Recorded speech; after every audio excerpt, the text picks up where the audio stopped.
Yeah, so I mean, a lot of people talk about manifestation. I think it's more so an understanding of what that is and what it may look like. Because the thing is, like, it's weird to just be like, yeah, manifest things and they'll happen. Because I don't really think life actually works like that.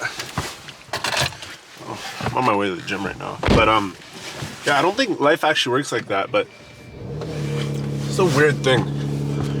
Because I remember one day I was driving down by a mall. It was close to like the Mercedes dealership, and I always had this dream to buy a C43, AMG, specifically the coupe. And I was driving by there, and it was weird because as I was driving, honestly, I've never told anybody this, and this is just a weird thing, but as I was driving, I was looking at the steering wheel of the car I was driving. Remember, I was driving a Sub, and I was just picturing it being like the Mercedes AMG steering wheel.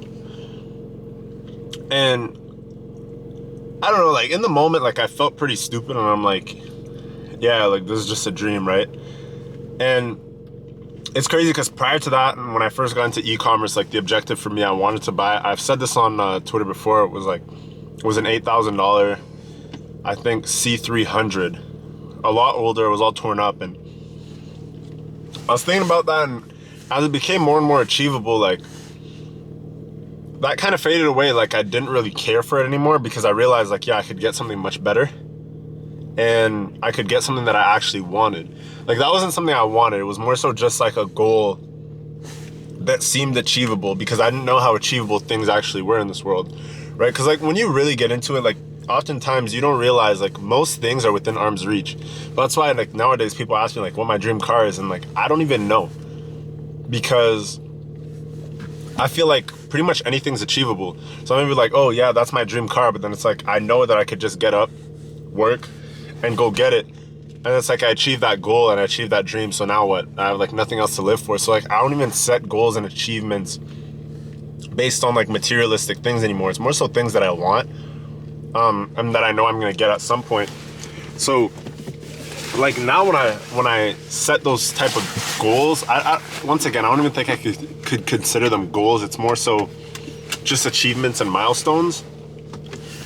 I don't necessarily set them based on materialistic things. It's more so like, okay, well, I'm gonna do this next because I know that I have the ability to do it.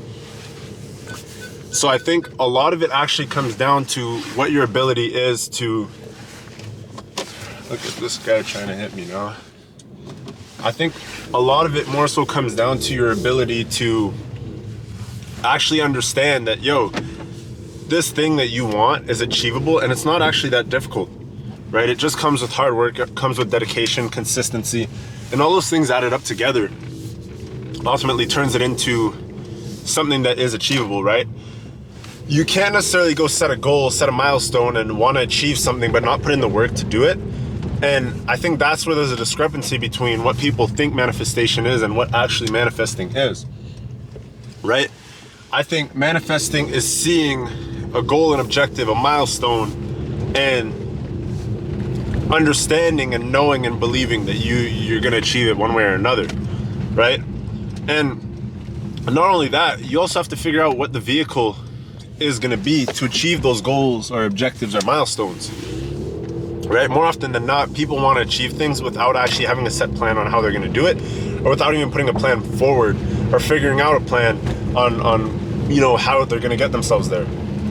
So coming back to the story where like I was driving and I was picturing myself driving, you know, the exact car that I'm sitting in right now, which when I got this car, I more so got it as an investment for a rental fleet. But not only that, it wasn't even necessarily something that I had set in my mind as an objective anymore or a goal, because I knew that I was going to be able to get it. And I knew that I could get it at any time that I wanted, right? The first car that I actually got was a Tesla.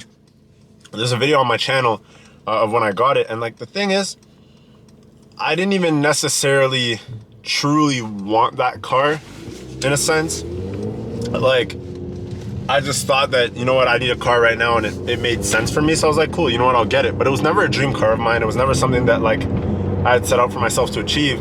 And it was like it felt like, you know what, I'm kind of settling for less because I knew what I wanted. And then I kind of loved the car.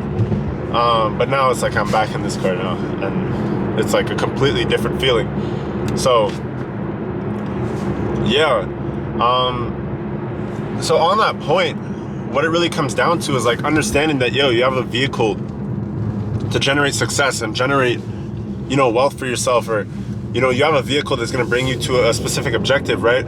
You don't even necessarily have to have, once again, materialistic objectives. This could be fitness goals and having a dream body or whatever it is, like as cliche as that sounds. So when it comes to manifesting, it's just understanding what your vehicle is, how you're going to be able to achieve what you want to achieve, and then actually working towards that goal and putting yourself in a position where you're more likely to succeed and more likely to achieve that, right? So it's all within arm's reach.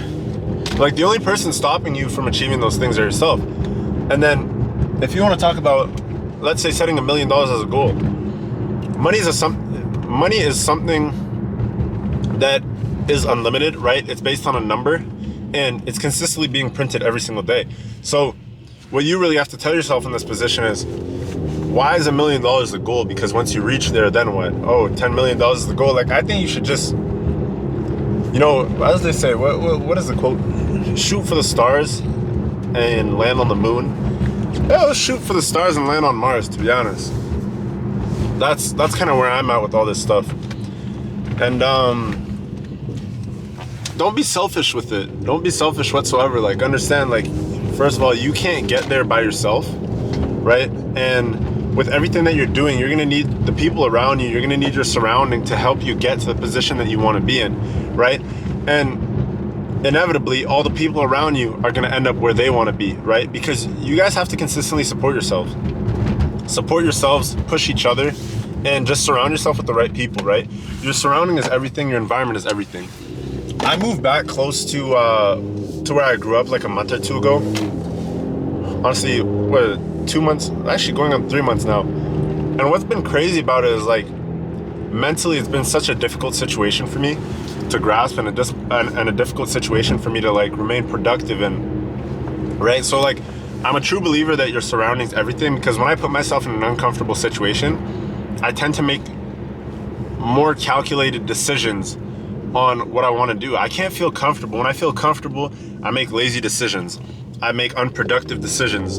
And yeah, it doesn't really help me push myself forward. So that being said, like, everything goes hand in hand with each other, and then it all comes down to you being able to manifest what you want to achieve and putting yourself in a situation where you're more likely to achieve what you want to achieve. Like I said, like, I'm back close to home, and I just feel it, and it's knowing that, right? More often than not, people end up putting themselves in these sorts of situations where they're going to be, where they're going to know that they're being less productive, where they're going to be unproductive, or whatever it is, and they don't even sit down and try to crack the code on, why am I feeling like this? Why am I unproductive right now? What's resulting in that? How am I going to put myself in a situation where, I might be able to increase my productivity? Why am I lazy? Right? Too many people get comfortable. Too many people are okay with being lazy, right? Sit down and actually understand why you're lazy. Understand why you're having trouble doing what you need to do. I could ramble about this for hours, to be honest, because I have these conversations with myself every day. Like, okay, why am I in this situation right now? Why am I not moving forward? Why do I feel like I'm at a standstill, right? And how am I going to get out of that? So, yeah, I guess that's my morning talk, my morning motivation, I guess. And I might do a couple more of these every so often. Honestly, I could probably record one every day, but I hope you guys actually use this information and understand exactly what I'm saying. Like, I'm not even just trying to ramble. I'm actually trying to give you guys valuable life lessons that I've learned as I've been on this entrepreneurship journey, as I've been on my e-com journey, because it's not easy, right? It's not easy, especially when you're working by yourself, especially when you're working from home. You're not often surrounded by people. It's really easy to get unmotivated, and it's really easy to remain in an unhappy situation and, you know, get inefficient with your time. So just work. That's all I could really tell you guys. Peace.